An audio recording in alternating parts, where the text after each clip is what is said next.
Hello viewers and subscribers, আজকে আমি আপনাদেরকে যে রেসিপিটি করে দেখাবো সেটি হচ্ছে কাঁচা আমের গলানো আচার। তাহলে চলুন দেখে নেই কাঁচা আমের গলানো আচার তৈরির পদ্ধতি। এখানে আমি কাঁচা আম খোসা ছাড়িয়ে ভালো করে ধুয়ে নিয়েছি। এবার একটি প্যানে আমি 1 কাপ পরিমাণ সরিষার তেল দিয়ে দিব।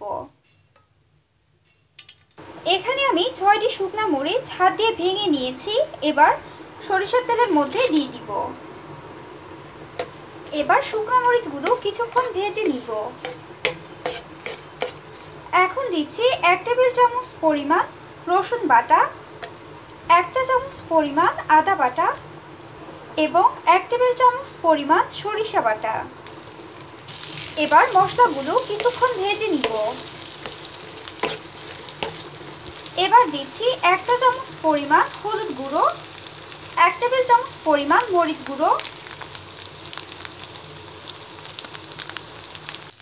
1 চা চামচ পরিমাণ ধনে গুঁড়ো এবং স্বাদমতো লবণ। এবার দিচ্ছি 1 কাপ পরিমাণ চিনি এবং 1 কাপ পরিমাণ হোয়াইট ভিনেগার। এবার সবকিছু একসাথে ভালো করে নেড়ে নিব। এবার খোসা ছাড়ানো কাঁচা আমের টুকরোগুলো দিয়ে দিব। এবার সব মশলার সাথে কাঁচা আমের টুকরোগুলো ভালো করে মিশিয়ে নিব। এবার ঢাকনা দিয়ে ঢেকে যতক্ষণ পর্যন্ত কাঁচা আমের টুকরোগুলো গলে না যাচ্ছে ততক্ষণ পর্যন্ত জাল করব। আপনারা দেখতে পাচ্ছেন আমার কাঁচা আমের টুকরোগুলো গলে গেছে।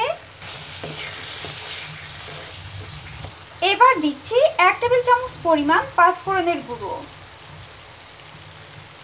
এবার গলানো আমের সাথে ভালো করে নেড়ে মিশিয়ে নিব।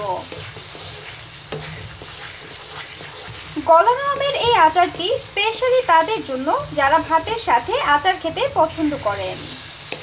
এবার আরও 2 মিনিটের জন্য ঢাকনা দিয়ে ঢেকে দিব। আমার গলানো কাঁচা আমের আচার হয়ে গেছে। এবার আমি নামিয়ে পরিবেশন করব। সো ভিউয়ার্স, হয়ে গেল আমার কাঁচা আমের গলানো আচার তৈরির রেসিপি। আশা করি আপনাদের আমার রেসিপিটি ভালো লেগেছে। আমার রেসিপিটি যদি আপনাদের ভালো লেগে থাকে তাহলে অবশ্যই লাইক করবেন, শেয়ার করবেন এবং কমেন্ট করবেন। তাহলে আজ এই পর্যন্তই। আরেকদিন আপনাদের জন্য নিয়ে আসবো আরেকটি নতুন রেসিপি। ততদিন পর্যন্ত ভালো থাকুন, সুস্থ থাকুন আর আমার চ্যানেলটি অবশ্যই সাবস্ক্রাইব করুন। তাহলে আমার সব রেসিপি আপনাদের ওয়ালে পৌঁছে যাবে। সো প্লিজ সাবস্ক্রাইব রান্না রেসিপিস।